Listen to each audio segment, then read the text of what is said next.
Tonight, People Icons presents Heroes and Survivors.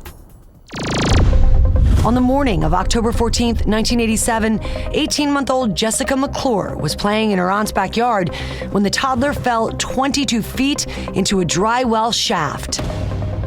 And now a story which millions of Americans have been living with today. Tiny Jessica McClure fell into a small abandoned well in Midland, Texas. Jessica fell into this 8-inch wide hole to an abandoned water well. Frantic rescuers attempted to reach baby Jessica in a space only 8 inches wide.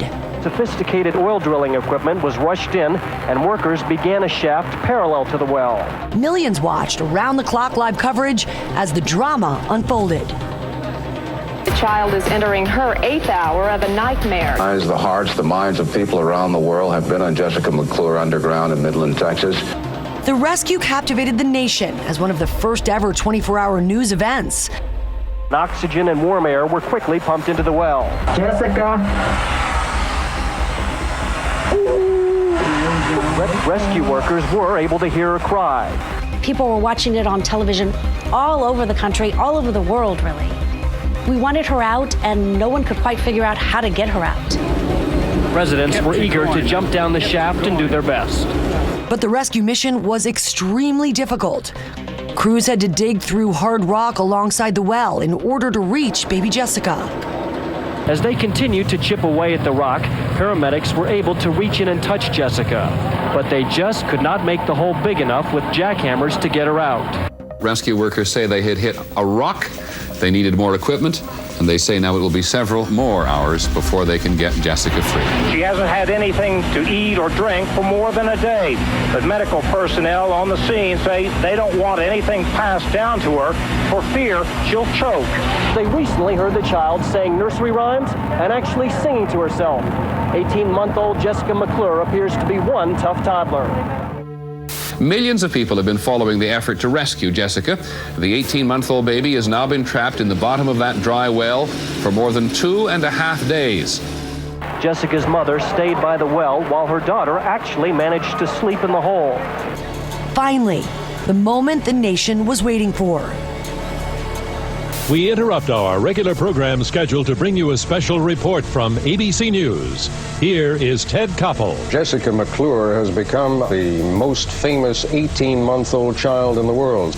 You're looking at a live shot of what I hope will very soon, within the next few minutes that is, be one of the happiest scenes that anyone in America can hope to see. After 58 hours of being trapped in the 8-inch wide well, baby Jessica was lifted out safely. It's just absolutely electric. People have the biggest grins I've ever seen. It's hard to describe how that story captured the imagination of the country and the world. Jessica became known as everybody's baby, captivating the hearts and attention of millions.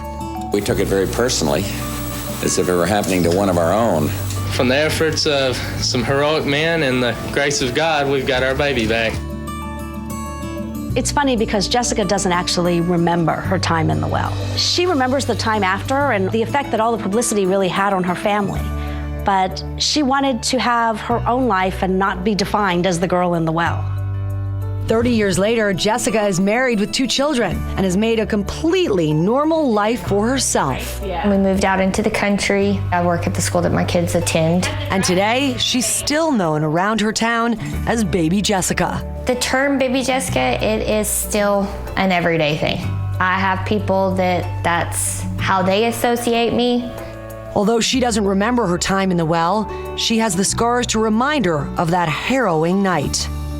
My right leg was stuck up above my head, like in a split, for 58.5 hours. Left foot down, right foot up. I have a scar on my forehead. I have a bald spot in the back of my head that you can see.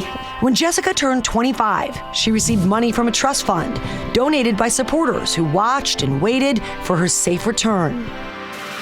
It's amazing that people would come together like that to donate money to a child that was not theirs, that they did not know. It's an amazing feeling that people cared that much. Today, she is thankful to be alive. It could have taken my life, but it didn't. had God on my side that day. The outpouring of support for baby Jessica was remarkable. It was Austin Hatch who faced unimaginable adversity in his life all before the age of 20. He has the rare distinction of surviving not one, but 2 plane crashes. In 2003, we were flying back to Fort Wayne, and the plane unfortunately crashed. Austin and his father, Stephen, who was piloting the plane, survived, but his mother, Julie, and 2 siblings, Lindsay and Ian, did not. My dad threw me out of the plane, saved my life, and went back in to get my other family members, and unfortunately wasn't able to. Austin was only 8 years old, and in one tragic day, the Hatches went from a family of 5 to a family of 2. To survive a plane crash at the age of 8 is just like such an horrific experience. It's about 1 in 1.2 million flights that you would encounter an aircraft accident. It's a miracle that he survived. Austin and his father recovered from the crash and their loss one day at a time. And my dad just kind of taught me how to persevere and how to overcome. And that was one of the most valuable lessons I ever learned from him. They shared the love of basketball and used it as therapy. We'd play one-on-one in the driveway after he got home from work. That was the highlight of his day, was just being together.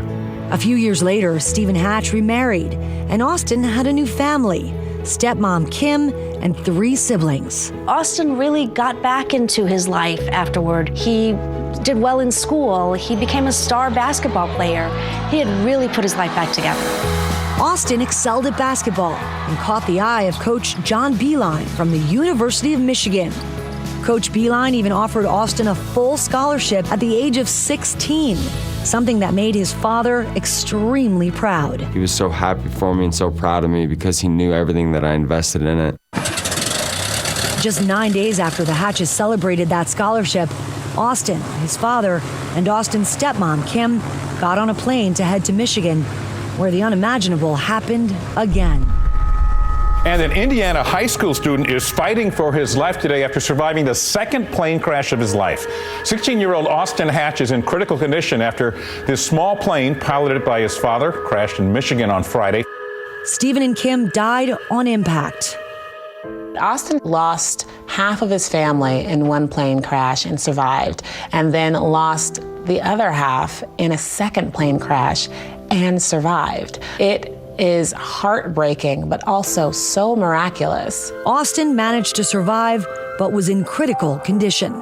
The fact that he was able to survive the first one, let alone a second one, is astronomical. It's a miracle. As far as the injuries is concerned, I had a lot. Fractured skull, punctured lung, broken, this, that. Who knows? I don't even know them all. But the biggest thing was the brain injury. I had a massive brain injury. As he laid in a coma for 8 weeks, doctors said because of the severity of his brain injury, Austin might never walk or talk again. When Austin woke up from the coma after the second plane crash, he found out he'd not only lost his father and stepmother, but he'd also lost a lot of his athletic abilities. So it changed his whole future. Well, I don't remember the vivid details. I was laying in the hospital bed and I couldn't get out of bed and walk. But that didn't stop Austin. Good job, Austin. Fantastic.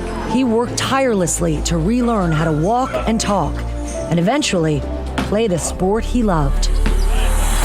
And after years of physical therapy and hard work, Coach Beilein honored his scholarship, and Austin did the impossible. How about this? Austin Hatch will check in. What a moment for Austin Hatch. John Beilein gives him a big hug. I think being able to recover from the injuries that I suffered well enough to the point of where I could get in the game for Michigan is a pretty cool thing. It was a truly miraculous feat. But after participating in a couple of games, Austin realized he wasn't completely at the level he once was and made the tough decision to give up his spot on the team. And we just kind of decided that this is the best thing for me and for my future, to really focus on my studies more. Austin continues to support the basketball team and has found love. I have a wonderful girlfriend and her loving family, and I have great teammates and coaches and great extended family and my grandparents and aunts, uncles, cousins. So yeah, I've lost a lot, but I'm very, very blessed to have all the family that I do. And after everything he's had to endure, Austin continues to look forward and has found a way to give back. I've been getting into motivational speaking a little bit. I really enjoy it. I encourage you all to discover, find, and embrace your purpose. I really enjoy sharing my story and taking a negative and turning it into a positive and using it as a conduit to help other people. He's not angry about what happened to him.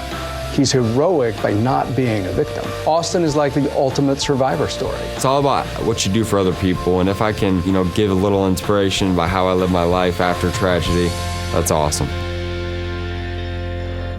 Coming up, the mom who risked it all, facing off with a tornado. We have a particularly dangerous situation. Not once, but twice. If there is a God in heaven, I need your help because I'm done. And later, you'll never believe the first responder who saved this man from a massive heart attack.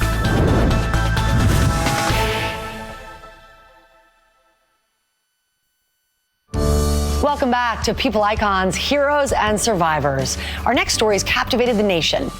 Stephanie Decker is a mother who risked it all to save her children. We have a particularly dangerous situation. Tornado watches out. We have several tornadoes on the ground. March 2nd, 2012, tornado warnings hit Henryville, Indiana.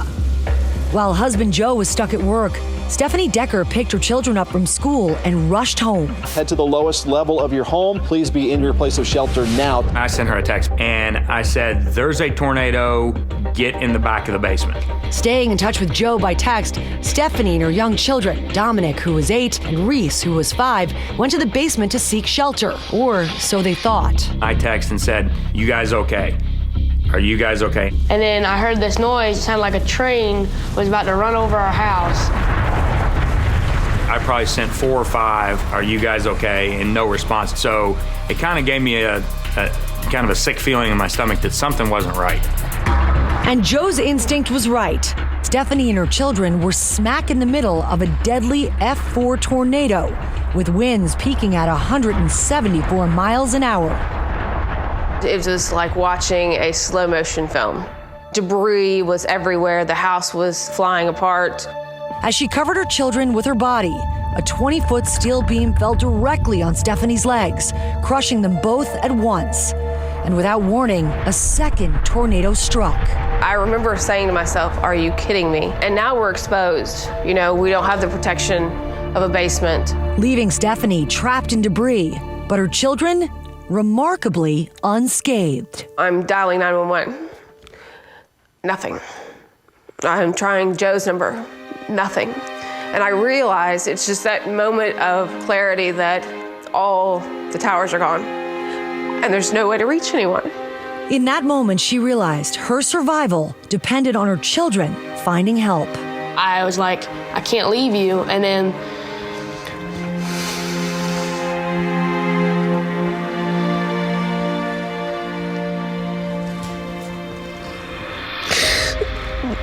she was like, you gotta go. And so I ran across the street, not knowing that I'd see her again. I was so scared.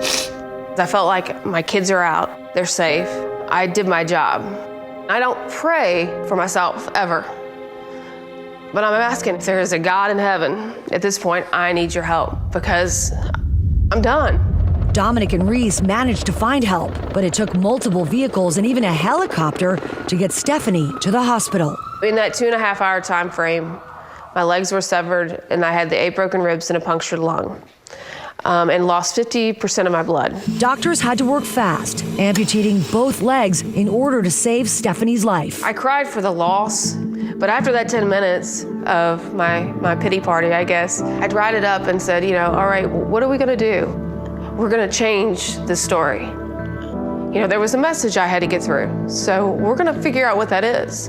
And so we did. With her positive attitude, Stephanie went through intense rehab, learning to walk with prosthetics. They told me I wouldn't walk for a year, and I was up in 2 months. But basic prosthetics have limitations, and Stephanie wanted to remain the active mom she always was. So she began to advocate for herself and other amputees. To me, that was ludicrous to not think that I wouldn't be active. Because of her activism, Stephanie received the gift of a lifetime from President Obama, the X3, the world's most technologically advanced prosthetics. I just started crying. I mean, it was just a surreal moment. This is not your standard equipment. You can pretty much do any activity with the sensors that are inside this knee. It has like its own brain, as a computer would be. Now we need to make sure that it's available for everyone. And her work doesn't stop there. She created the Stephanie Decker Foundation and teamed up with the organization Nubbability. They teach kids how to play sports that are missing limbs. When we're swing, you want to make sure you're level swing all the way through, okay? We want them to understand that they can do absolutely anything. There you go. My mom helped so many people, and it's awesome. She is the best mom in the world. I said before the tornado, I married up, and it's way up now. She's pretty special. People always say, do you wish you could turn back the clock? Absolutely not. I am a much better person today than I ever was 4 years ago, and I wouldn't change that. It was fashion blogger Lauren Scruggs who gained the support of millions with her fairy tale triumph of love over tragedy. On a December night, Lauren accepted an invitation to look at Christmas lights from above in a family friend's propeller plane. But she had an unsettling feeling in the air. I was in the middle of the flight and I just got this feeling of like something is not right. Something bad is going to happen. Lauren's feelings were right.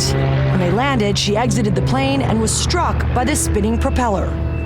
A young fashion model and online blogger is in serious condition after getting her hand caught in the propeller of a small plane. The plane was still on because someone was going to come on after me. So as I was getting out, I was hit kind of down this whole side of my body. So through my head and face, and lost my left hand as well. I was in the hospital for about 3 weeks, and a year after that, I was just in physical therapy every day. Lauren received a prosthetic arm and eye and faced many challenges. I've definitely struggled through it. I've been like, man, today I really miss my hand, and today's just hard. I just was afraid that I lost all beauty and attraction. I had amazing family and friends just to encourage me to get out of the house and take it day by day, 12 hours at a time. And she didn't let the accident stop her from being a force in the online beauty community, where she inspires others with her strength. My accident changed my view of beauty so much. I think I used to hold so much value in it, and that kind of defined who I was. And afterwards, I realized beauty truly is so internal. What makes Lauren's story interesting is that she turned it into something positive. This was a woman who did not put all of her self-worth in her beauty or her fashion blog. She was so much more than that, and continues to be so much more than that. While sharing her story of survival and triumph, Lauren fell in love and married E! News co-host Jason Kennedy. I think he is just genuine, always encouraging me so much and just loving me through all the hurdles. Staying positive, Lauren actually believes her accident may have been a blessing in disguise. There have been so many things that have happened since this accident that are so positive. I didn't want to put myself in the place of being a victim. Lauren has authored 2 books and is passionate about helping others with prosthetics. We want to bring hope and restore dignity and ignite faith in girls and women that have lost an arm or a leg, and women just feeling like comfortable in their own bodies is so important. She was someone who was not going to let an accident bring her down, and she's incredibly strong. Lauren proved that she was just a woman of extraordinary character. As an Olympic figure skater, Scott Hamilton was a great athlete, but off the ice, he's an even greater champion. After winning Olympic gold in 1984, the beloved figure skater has worn many hats.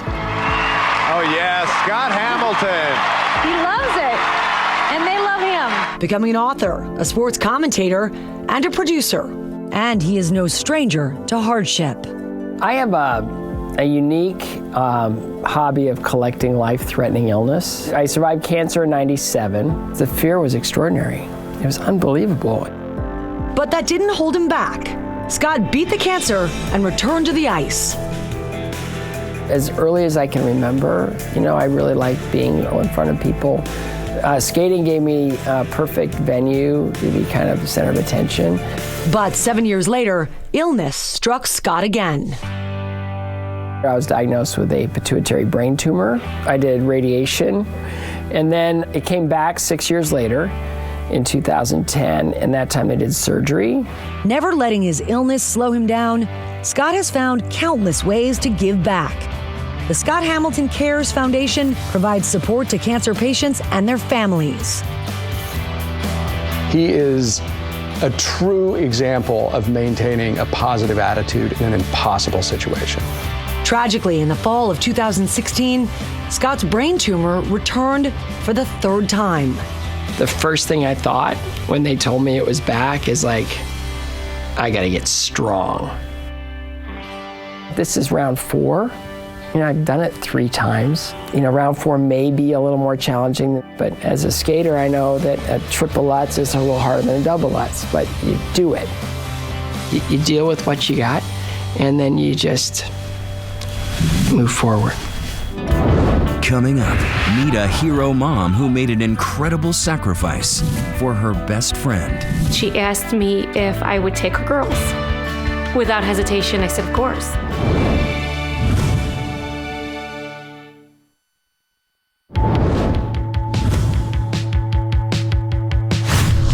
Welcome back to People Icons. It's our look at real-life heroes and survivors. And we ask, how far would you go to help your best friend?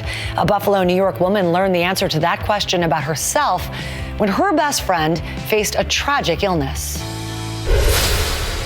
Lily, can you go check on the bigs? On a typical weekday morning, the Ruffino household is buzzing with activity. Daddy's making pancakes! The 6 girls in the house have known each other for almost their entire lives, even though they're not actually related. And it's their mother's friendship that brought them all together. Liz and I met in the 5th grade. We bonded instantly, and our bond carried out through our whole lives. Liz was a perfect best friend for Laura. Our kids played together. She was an amazing person, kind of person you always want to be around. So she was my person. Yeah. But in August of 2014, the unimaginable happened. When Liz first got sick, she was taken to the hospital, and they instantly said that she had 13 brain tumors. It was hard to believe, right? Because she was 39 years old, healthy. She would never cry about it. She was the most positive, strong woman I've ever met. When it became clear that Liz, a single mom, didn't have much time left, she asked her best friend Laura for the ultimate favor. She asked me if I would take her girls. Without hesitation, I said, of course. In April 2015, Liz lost her battle with brain cancer. That was the hardest thing. I just could not imagine her not with us. Laura, Rico, and their daughters, Bella and Grace, welcomed Liz's 4 girls, Tara, Simona, Ella, and Lily, into their lives. It just shows how incredibly generous and brave the Ruffinos are. Laura and Rico were a family of 4. Suddenly, they became a family of 8. When the girls moved in, we gave up our rooms. Bella slept in the office, which we made a bedroom and put a door. And I slept in the couch and put my clothes in my mom's closet. We would all shower in mom's bathroom, and then all 4 of them and my dad would share the kids' bathroom. Oh, yeah. It was chaos. The whole transition was hard for everyone, but this is our journey. This was our path. Thanks to generous donations from their community, Laura and Rico were able to convert their garage into extra bedrooms. The most supportive thing that has happened to us is our friends started a U-Caring site, so people all over the world have supported us financially. The donations have made life with 6 kids a little easier, but no less chaotic. Who's got what activity today? Whoa, one at a time. They're amazing, amazing young girls. Oh, I remember what I'm missing. But goes without saying, I feel outnumbered. There is nothing guy in this house. Does anybody have a hair tie? Maybe I have one on my wrist. Maybe it's in my room. Can I use it for basketball? 7 females, you can't find a hair tie. It is a big deal. It is a lot. but we got this. We can do this. We're doing it. This is our new normal. This is like our modern family. This is an amazing story. What Laura did is something that you want to think you would do for your best friend. When someone needs you, you're there for them. Laura and Rico officially adopted Liz's 4 daughters in 2016, but they make it a priority to remember Liz every single day. The universe phone so we could talk to her through it. Any night if we miss her, we'll dial her old phone number and then we'll talk to her like, hello, Mom, I miss you so much and stuff. The bond and connection that these girls have with each other and our girls are so strong. They are like sisters forever. I'm really thankful for my mom and my dad for taking me in, and I'm more thankful than I could ever count. Our new family is like amazing. Like, we're all supportive for each other. I love them so much. I love you too. We used to tell each other that we were sisters, and now we actually are. Every day, I say, I'm so proud of you, to every one of them, for their strength, their love. It's a blessing, and I feel honored that I can fill this role. Coming up, heroes don't only come in human form. Meet Sarge, the miracle dog who came to his owner's rescue. And later, Jamie Foxx takes on the role of hero. And this time, it's not in the movies. He was inside on fire. We pulled him out. We need to send the ambulance, please.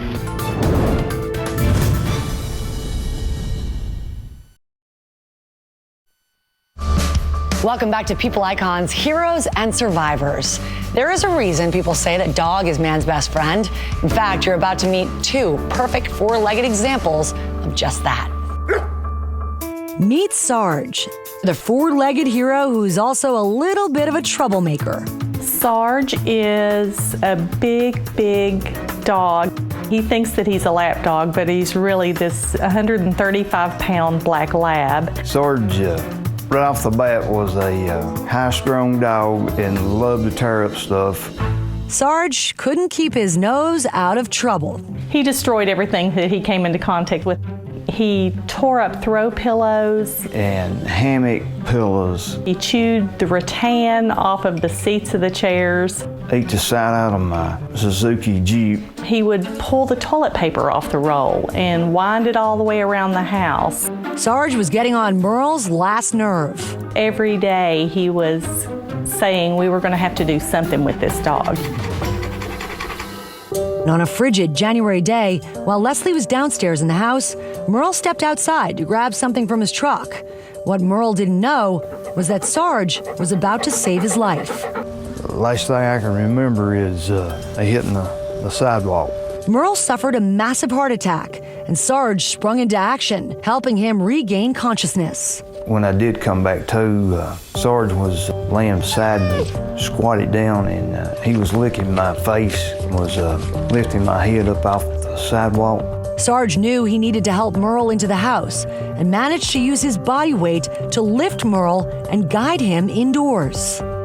Sarge was in the house and he was barking. We knew that there was something wrong. And at that point, we found Merle.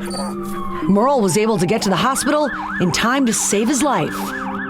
When we got him to the hospital, Merle's heart functioning was about 7%. I had a Widowmaker heart attack. A lot of the hospital doctors called him the miracle man because he just was able to survive something that most people would not have survived. And he owes it all to his hero, Sarge. We started really getting some notoriety for Sarge because he was Merle's first responder. It's funny because Merle admits that Sarge was on his last nerve before this whole thing happened. But as he started recovering, Sarge was there every day. He went from being on the blacklist to the gold list. Sarge saved my life, and he's my hero. Meet Pooch, another 4-legged hero. My name is Zach Scow. I'm the executive director and founder of Marley's Mutts Dog Rescue. And this is Hooch, my big orange bear. Named after the French Mastiff in the movie Turner and Hooch. Back off, Hooch! This Hooch uses his charm to constantly help others. His heroism was even awarded at the 2016 American Humane Hero Dog Awards. Hooch.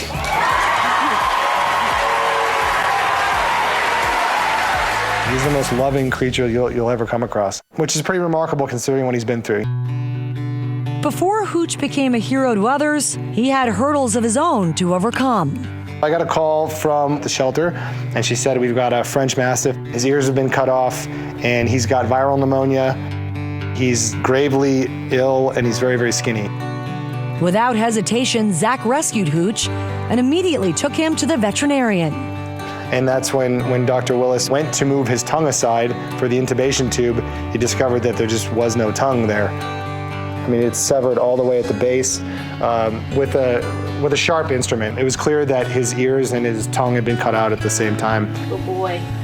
The abuse was cruel and unusual, but Zach had to be strong for Hooch to help him survive. The feeding tube was in for a couple of weeks, and he was starting to gain weight. The pneumonia had subsided, so it was starting to look like we were making progress. Hooch's next move was to join the other rescued pups at Marley's Mutts. Putting him in a situation where there was other dogs, I think helped lower his guard, and he's opened himself up completely. Zach decided that Hooch's story could help others, so they got to work. Barks and Books is a program that we developed for kids. Kids can come and they can read with their dogs. January 17th, 2000. These kids making progress in their life via the dogs. And Hooch doesn't stop there. He also visits elderly homes and homeless shelters. I've never not seen somebody have an incredibly impactful experience after they've interacted with Hooch. Hooch is the very definition of man's best friend. He has faced a lot of adversity in his life. He's faced a lot of really fearful situations, and he's triumphed over them. And he's done it with love.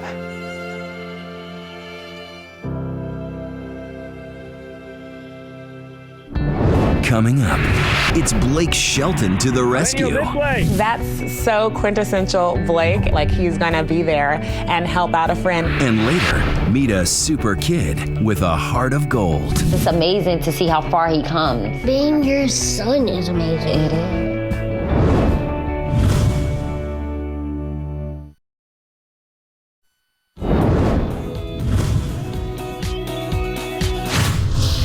Welcome back to People Icons, Heroes and Survivors. You can find heroes everywhere. In the last few years, a handful of celebrities have gone above and beyond helping those in need, and sometimes even risking their own lives to save others. Brad Pitt, Heidi Klum, Tom Cruise, and Adam Levine.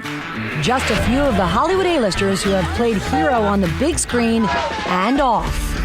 Oscar-winning actor and singer Jamie Foxx didn't hesitate to take action when he saw a pickup truck flipped over and engulfed in flames. He was inside on fire. We pulled him out. We had to send the ambulance, please. It was a really huge moment of just showing his humanity. You're handsome, you're famous, you're rich, you have an Oscar. Oh, and you also save people from fires. The Grammy winner explained how it all went down. I got a chance to cut him out of there before the car went up, so it's just one of those incredible moments. And if you're driving around in Oklahoma, Blake Shelton is your guy. The country superstar helped some young men near his home who were stuck in a mud hole. In 2015, Shelton used his tractor to pull a truck of 4 guys to safety. Blake was also in Oklahoma when he came to the aid of Rojo Hartman, who was stuck in floodwaters. Hartman later told the local NBC affiliate he couldn't believe his eyes. My wife called me. I said, Blake Shelton pulled me out, and he's going to go ahead and bring me on home. I said, you better slick up. That's so quintessential Blake, like he's gonna be there and help out a friend and probably make a few jokes while he's doing it. In 2011, it was Kate Winslet to the rescue. The Oscar winner was vacationing on Necker Island with friend Sir Richard Branson and his family when the house they were staying in caught fire. Kate moved quickly and helped her children and Branson's 90-year-old mother, Eve, out of danger. In disastrous moments like that, you do the strangest things. So I started to put on a bra and I thought, no, that's going to take me too long. Off came the bra, on went the t-shirt, grabbed the bag, grabbed the children and picked up Granny. The entire house was destroyed, but everyone got out safely, thanks in part to Winslet's quick thinking. And while the Titanic star may have saved Eve Branson's life, she remains modest about being a hero. No, I didn't save her life. I carried her down the stairs, is the truth of it. Everybody already loved Kate Winslet. Now everybody loves her even more. To, rush in and grab someone in a fire situation is stuff that firemen do, not A-list Hollywood superstars. Whether it's winning an Oscar or a Golden Globe, all of these stars have given their greatest performances saving lives. Coming up, meet Zion, the first child to ever receive a bilateral hand transplant.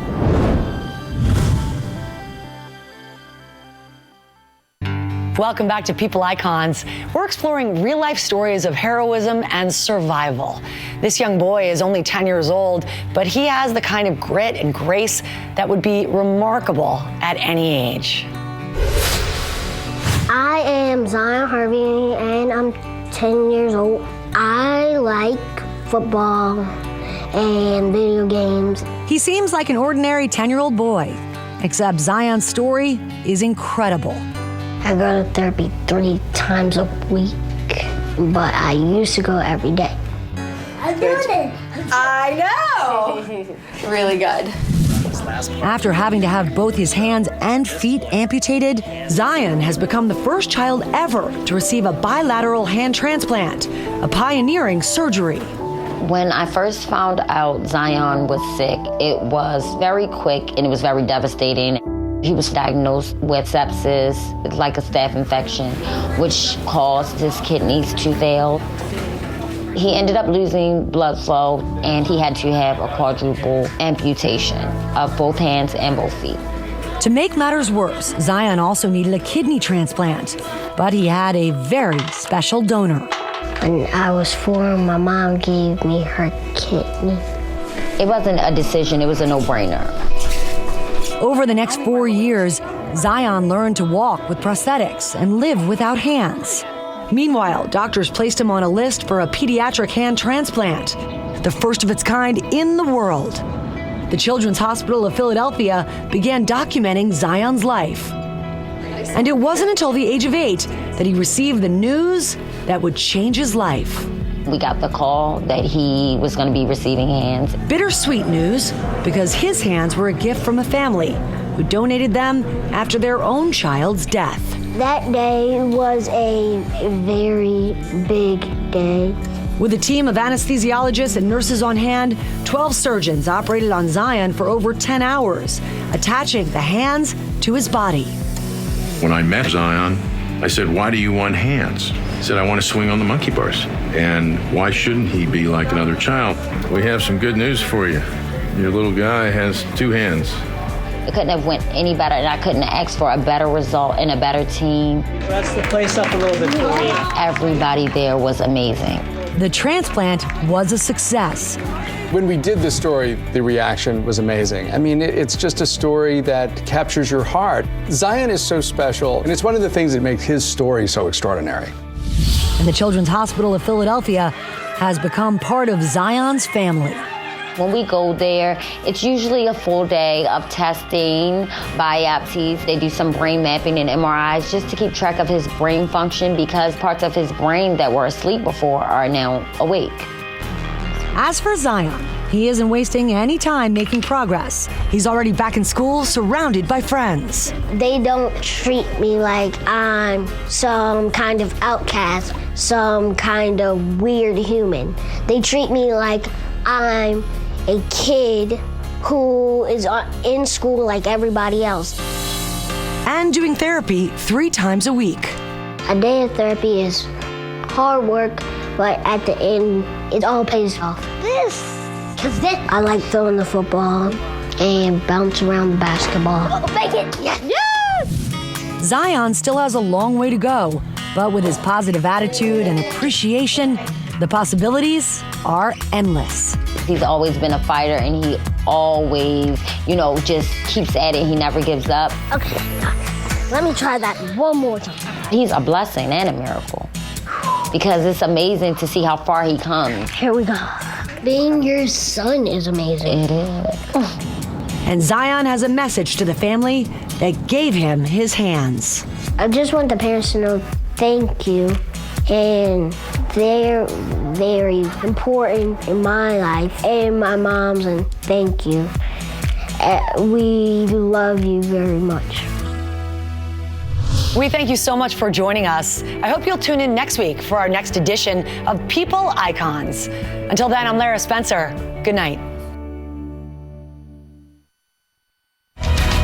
Dax Shepard and Sophia Black-D'Elia on a new Kimmel later tonight.